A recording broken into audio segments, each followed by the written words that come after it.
پارتە کوردیەکان بە هێنانە پێشەوەی کەسانی نەشیا و لە گرنگی هەڵبژاردن کەم دەکەنەوە. شرۆڤەکارێکی سیاسی دەڵێت ئەوانەی بە ناوی سەربەخۆوە کاندیدن لەلایەن پارتە دەسەڵاتدارەکانەوە پشتیوانی دەکرێن. ئەمڕۆ یەکشەممە 25 ئابی 2024 شرۆڤەکاری سیاسی حاکم عەبدولکەریم ڕایگەیاند کاندیدکردنی کۆمەڵێک کەسی نەشیا و تیکتۆکچی بۆ هەڵبژارنەکان کەمکردنەوە و لێدانە لە بایەخی هەڵبژارنی پەرلەمانی کوردستان. عەبدولکەریم لە چاوپێکەوتنێکدا لەگەڵ بەغداد اليوم ڕایگەیاند کۆمەڵێک گەڵتەجار و تیکتۆکچی و چالەگوانی سۆشیال میدیا و گۆرانی بێژ کاندید کراون بە ئامانجی پەردکردنی دەنگەکان و کەمکردنەوەی گرنگی هەڵبژارنەکان. ئاماژەی بەوەش کرد ئەگەر لایەنەکان ڕێزیان لە هەڵبژاردن و گرنگیە سیاسیەکەی بگرتایە ئەوە ئەو کەسانیان کاندید دەکرد کە خاوەنی پیشەی و لێهاتوویی و توانای بەرز و بەئەزموونن. دەشڵێت بەڵام ئەو کەسانیان کاندید کردووە کە خاوەنی ئەو کولتورە نین و کۆمەڵێک گاڵتەجار لە سایتەکانی سۆشیال میدیا بە مەبەستی کاریگەری نەرێنی لەسەر هەڵبژارنەکان و پرۆسەی دیموکراسی کاندید کراون. جەختیشی کردەوە کە پشتیوانی ناڕاستەوخۆ بۆ ئەم گروپە هەیە کە کاندید کراون. هەروەها کۆمەڵێکی دیکە بە شێوەی سەربەخۆ کاندید کراون، بەڵام سەربەخۆ نین، بەڵکو بەرەن بۆ لایەنەکان کە ئەم بابەتە زیاتر لە سلێمانی باوە. هونەرمەند و گۆرانی بێژ و ئەکتەرەکان کاندید دەکەن و بۆ ئەم ئامانجا هەڵبژێردراون.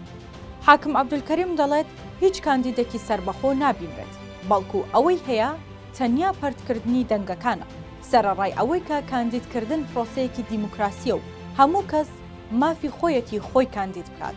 بەڵام زیادبوونی ئەم جۆرە لە کاندیدانە لەژێر ئاڵای کاندیدی سەربەخۆدا بەرەن بۆ حیزبە گەورەکان و تەنیا ئامانج لێی پەرش و بڵاوکردنی دەنگەکانە. ئەمەش کاریگەری نەرێنی لەسەر هەڵبژاردن و پرۆسەی دیموکراسی دەبێت. دەشڵێت پاڵپشتەیەکی زۆر لەلایەن حیزبە دەسەڵاتدارەکانەوە هەیە بۆ ئەوانەی بە سەربەخۆ ناو دەبرێن. ئەمەش خۆی پلانێکە لەلایەن ئەو حیزبانەوە بە مەبەستی بەدەستهێنانی دەنگی هاوڵاتیان لە ژێر ناوی کاندیدی سەربەخۆدا کە لە بنەڕەتدا هەڵمەتێکی گەورەی بایکۆتی هەڵبژاردن و خۆ بە دوورگرتنی جەماوەری هەیە کە ئەمەش لە بەرژەوەندی پارتە دەسەڵاتدارەکانی هەرێمە لە هەڵبژارنەکاندا. وتەبێژی سەرۆکایەتی هەرێمی کوردستان ڕۆژی چوارشەممە 26 حوزەیرانی 2024 بڕیاریدا هەڵبژاردنی پەرلەمانی هەرێمی کوردستان لا ڕۆژی 20 تشرینی یەکەمی 2024 بەڕێوە بچێت.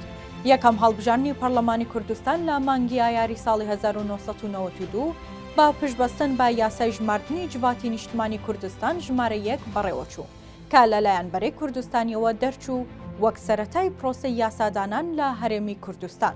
هەڵبژاردنەکە بە سەرکەوتنی هەردوو حیزبی پارتی دیموکراتی کوردستان و یەکێتی نیشتمانی کوردستان کۆتایی هاتوو. لە بەربارودۆخی سیاسی ئەو کاتە هەردوو پارت یەکی 50 کورسیان بۆ پەرلەمانی کوردستان بەدەستێنا و 5 کورسیش بۆ حیزبەکانی دیکەی هەرێم دیاری کرا.